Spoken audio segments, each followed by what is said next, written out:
Good afternoon, everyone, and welcome to Mountain Harmony Gardening. I'm Kristen, and today I am starting my seeds.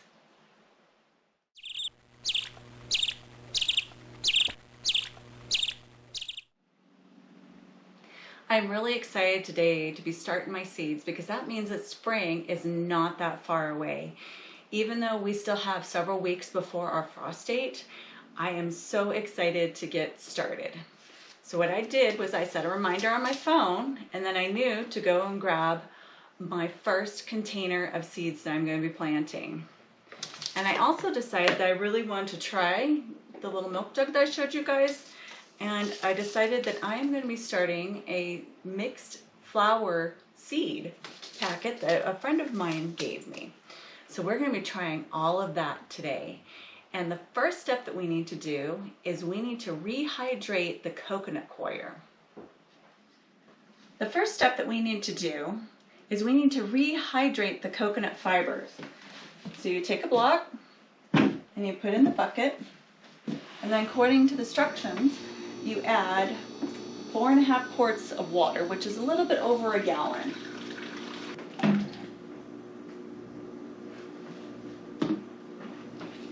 This process takes some time, so I will be back with you guys after it's done hydrating, but I wanted to show you guys up close the coconut coir that I bought. And I told you guys I bought 6 bricks. I am probably going to only need maybe 1 or 2, and this comes out to be, once you add the water, about 8 quarts worth of coconut coir potting mix. Now that my coconut coir has absorbed all of the water that I put into it and fully hydrated, it went from a brick this size to half a bucket of coconut coir. And it might be a little bit dry. You may need to add a little bit more water. I had to, and you may also want to stir it up. That way you make sure that the moisture is evenly distributed throughout the whole entire coconut coir. Now this is a basic seed starting mix that you can use. You can use just the coconut coir, but I actually add to my seed starting mix. And I do 1 part coconut coir, 1 part potting soil, and 1 part vermiculite. The reason that I do this is because the seeds only have a limited amount of nutrition inside of them to get started on. Some of the seeds are really small and they really do not have a lot of nutrition in them. So this just ensures that my seedlings get off to a good start by having a little extra nutrition in the soil. The way that I make my soil is I use our solo cups that I use for starting our seeds in or transplanting, and I just measured 3 of these full cups of coconut coir, 3 cups of the potting soil, and then 3 cups of the vermiculite. And I told you guys I do use my baking bowls to do this. So I just mix it all together. And you want to get it kind of evenly consistent. I know, I feel like I'm baking more than I am starting my seeds.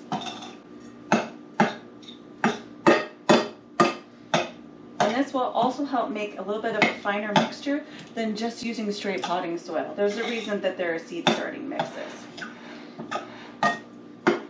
Okay. And once you have that evenly mixed up, you're ready to put it in your trays. Today I'm going to be planting my peppers and also my celery and my yarrow. These are all the ones that are about like 8 to 12 weeks out from our frost date. So I have my yarrow, all my peppers, my celery, and then also that bonus seed packet mix of flowers that I'm going to be planting in here. Now I referred back to my journal, which is right here, and I know how many I want to plant of each, but you always want to plant extra. And the reason for this is that sometimes the seeds may not germinate, there might be dampening off. This is always like an insurance policy, you just want to plant more. So I know that for our pumpkin spice and our orange spice peppers that I want 10 of each. So what I'm actually going to do is I'm going to plant 12. And these come in, 6 packs like I had showed you before. So I'm going to plant 12 here and 12 here. And then I also know that for our aji peppers that I need, let's see how many, 4 of those. So I'm going to plant 6. And then for the celery, I also know that I'm going to need 4 of those. So I'm going to plant 6. Same thing with the yarrow, I want 10, so I'm gonna go ahead and plant 12 of those. This is just a little bit of extra insurance.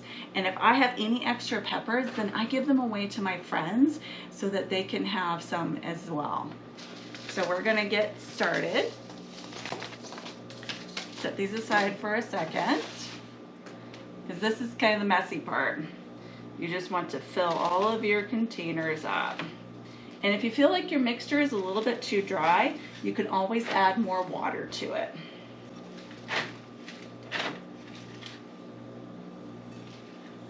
And you want to make sure that the tops of the trays that you're filling is even, because it's going to shrink up a little bit. And you can also give your tray a good tap when you're done doing this, and then that way it'll kind of settle the soil as well.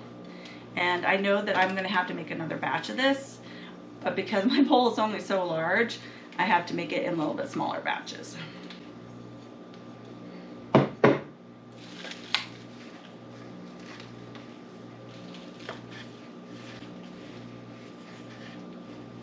Okay, so you can kind of see that I need to make another batch, but that's okay. I don't mind doing that, and I still have to fill this as well. It kind of gives you an idea of how much soil you're going to need for this. Now that I've made a mess all over the table and I'm done filling my seed trays, it's time to plant. And I did give it a tap just to try to, you know, level the soil out a little bit and firm it down just a little bit, because as you water it, I water from below most of the time, but if you spray it with a spray bottle when you water it, it will settle down a little bit. I have always used a toothpick to gauge how deep that I'm going to plant them and to make my holes. And you want to check on the back of each one of your packets of seeds, and I'll say planting depth. So for peppers, it's 1/4 of an inch.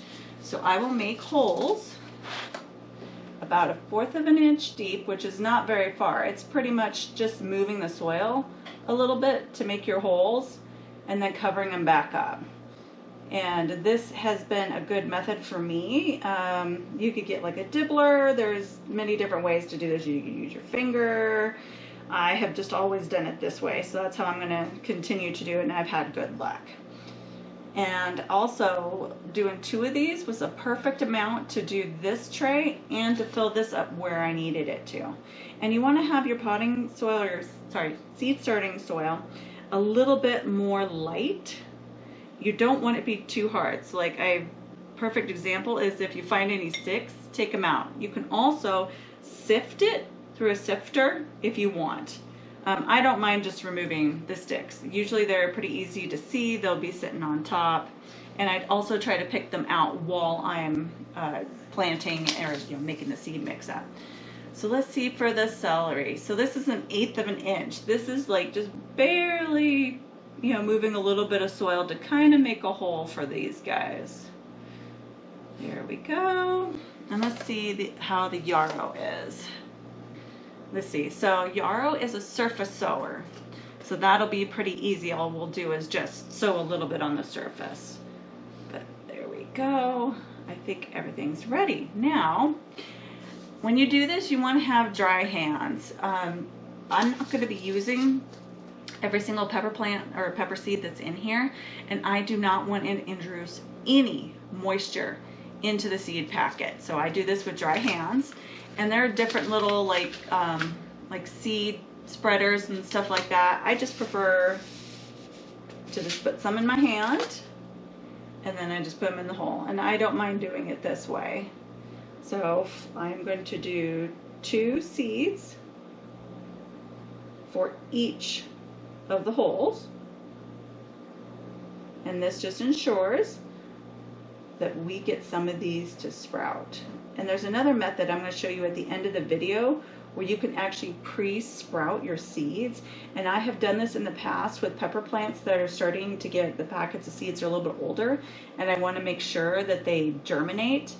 So that's another good way to kind of make sure that you're ensuring that you're going to get pepper plants. And pepper seeds are a little bit harder to get going than some of the other ones. Tomatoes pretty much get going easily, but pepper plants don't. I grew these last year and I had a really good success with them, and their germination rate was awesome. I think almost all of them germinated.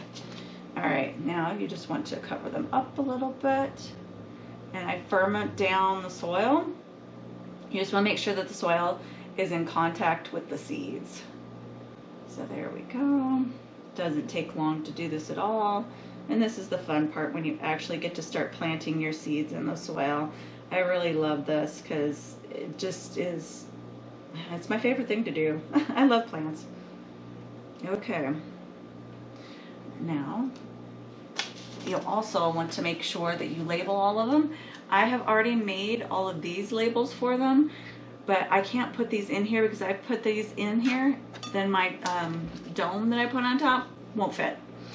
So what I do instead is I take some blue tape, because it's easy to remove. If you can see, I think on the back here and here on this side, I use some of the masking tape and it wouldn't come off. Blue tape works much better. So I know that I just planted the pumpkin spice, so I'm just going to put pumpkin.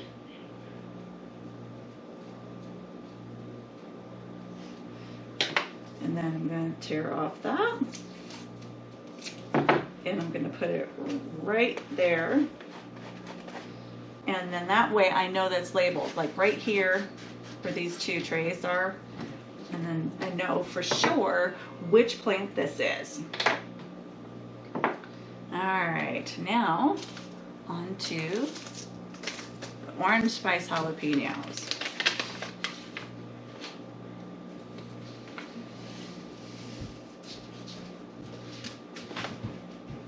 And even though these plants, these jalapenos are both very similar, I could tell that these seeds are a little bit smaller. But when I grew them in my garden last year, the plants looked almost exactly the same, other than when the peppers started to ripen up, they were a different color. If you have any questions, just put them in the comments, send me an email, post on Facebook, Instagram. We do all of that, because we like to keep in touch with you guys. And I'm posting on Instagram and Facebook almost daily. Alright, so that is it for those two. I'm going to not plant any more of these, and hopefully all of them come up, because I just ran out of seeds. These were my seeds from last year, and I do not have any more. But if my pepper plants that I overwintered come back, that will be just fine, because we'll still have plenty of plants. This is still plenty. And if both seeds germinate, that's even more peppers. And if that happens, I will show you guys what I do to separate them during the springtime when we go to plant these. All right, now they're all firmed in. Hey, Sebastian, you want to come say hi? Hey, I'm refilling my rabbit's water. All right, go fill your rabbit's water. Okay, so those two are planted. Don't forget to label. All right, so this next one is the orange.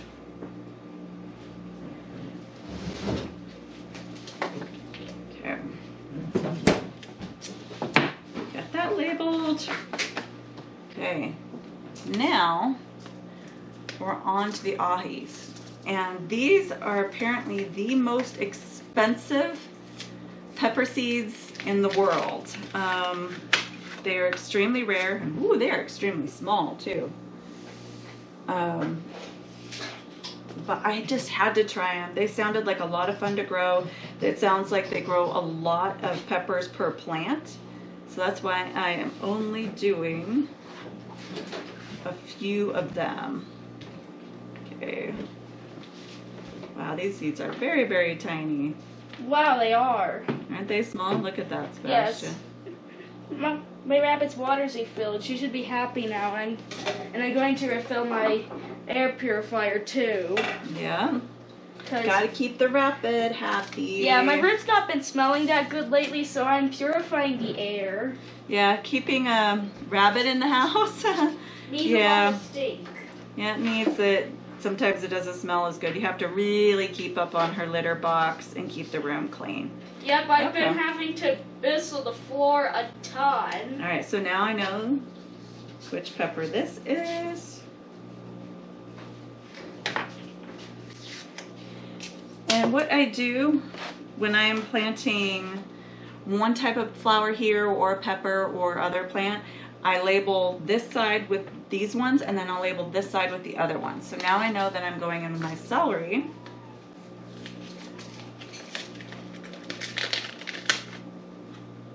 Yeah, those look like, oh wow, these are extremely small. So this is going to be a little bit harder to judge how many seeds I'm putting in, but I want to make sure that I definitely get a few of them in here since they are such small seeds. There we go, grab a couple more. And they are very, very small. Okay. I want to know what you guys are doing this time of the year. Are you guys starting your seeds? Have you started to, already grow in your garden? Tell me what it's like where you live, because I know that some people who watch on the other side of the world, this would be coming into their fall for them. So I want to know what you're growing. Okay, so marking that with celery. And I'm just going to label it on this side. Okay, and the yarrows are the surface sowing seeds. And look at that pretty mix. I am so excited to see how these ones turn out. We have yarrow that grows wild here in the mountains. Okay. Oh yeah, these ones are really tiny too. So we're just gonna take a little bit, make sure I get a few in each one. And you want to sow more than like 2 or 3, especially with seeds this small. You just kind of want to sprinkle them on the top. This is kind of like when you're doing lettuce. They are so tiny. But with these surface sowing ones, it seems like you need to do also a little bit more because they don't germinate quite as well as some of the larger seeds. So I just want to go back through and make sure that I got all of these really good. Okay, there we go. Make sure I label it. Yarrow. And then once I take the dome off, I'll be able to put my tags, my plant tags in each one of these. All right, so that tray is done. Now we can work on this one. So I'll set this one aside. And this one said on the back of it to just kind of rough up the soil. So I'm just going to do this because these are a variety of different seeds. So they're all being kind of planted a different way. And I'm going to do the same thing that I did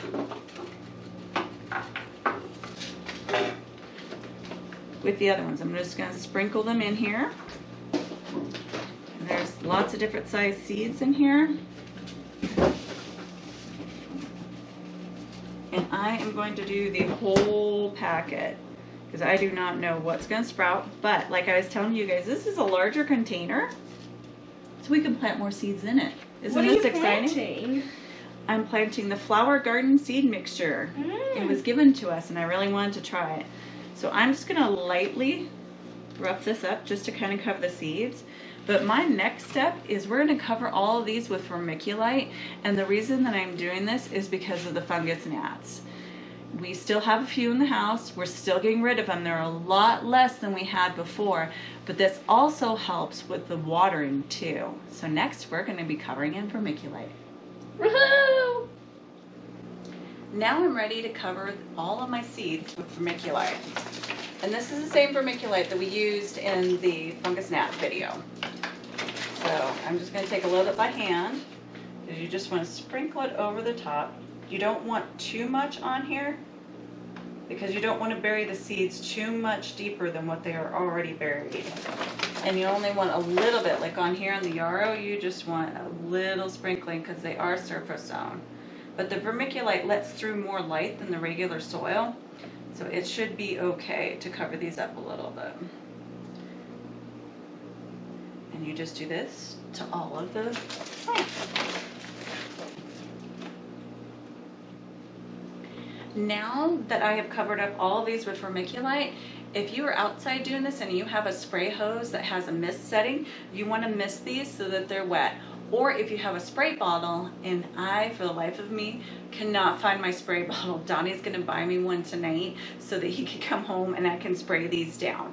But the next step would be to water these in, and you don't want the soil to get too much more damp, because remember, all of your soil that you've started these with is already moist. Now that I have all of my seeds planted, it's time for me to put them on the seed mats. So I've already plugged them in, and you just set them on top. And I'm having to put this one up here because once I close the little greenhouse on it, I won't be able to fit it on here. It's too tall. So what you do is you close the greenhouse like that. And if you want, you can also tape this shut too. It also helps, but it doesn't have to be a super tight fit. It just has to get warm. Then you take one of your domes. I actually think this is 2 domes. Yep, it is. There we go. So you take your dome and you put it over the top like that. It's really simple. I think anyone can start seeds like this. And also, you want to keep these on until 50% of your seeds have sprouted. Same thing with the dome. You want to keep that on until 50% of your seeds have sprouted. And like I said, these seed starting mats that heat up are a game changer. I have noticed such a huge difference in my germination rate with having the warmth from below. You want to check on them every once in a while to make sure that they don't dry out too quick, because they are getting hot from the bottom, and I can already feel just plugging these in that they're already starting to get warm. And you want to either spray them down on the top just a little bit just to make sure they're moist, or you want to water them from the bottom. So with this one, I have some holes poked in the bottom, but they're not as large as the Epic 6 cells that I'm using. So this one will probably be sprayed, and these ones will be watered from the bottom. And you only want to leave the water in the tray for an hour, and then once the hour is up, whatever is left in here you want to dump out. Otherwise your seeds are sitting there in the water and it's just going to be wet, wet, wet. And you don't want them to be wet, you want them to be moist. One thing that I forgot to mention is you are going to want to turn on your lights, your grow lights or your light bulbs, whatever setup that you have. You want to turn on those as soon as you start to see them sprout, before you take off your domes. As soon as one of them comes up, go ahead and turn on your lights. And I also want to tell you that even if you don't have a setup like this, which took me years to get this set up, put them in a sunny window. A sunny window is the best place that you can grow your seeds. I don't have a sunny window that has sun for like 8 hours a day, so this is why I have to do this setup. As my seedlings sprout and grow, I will be taking you through the whole process step by step and keeping you updated. We will be using different types of containers like this recycled water jug, and we will also be using the standard seed starting trays. So I'm going to be showing you lots of different ways, including in the spring we are going to be direct sowing seeds into the garden. There are so many different ways that you can grow seeds, and there's so many different creative things that you can do, and it's just fun to try. It's not always 100% success, even for people who have been gardening for a long time.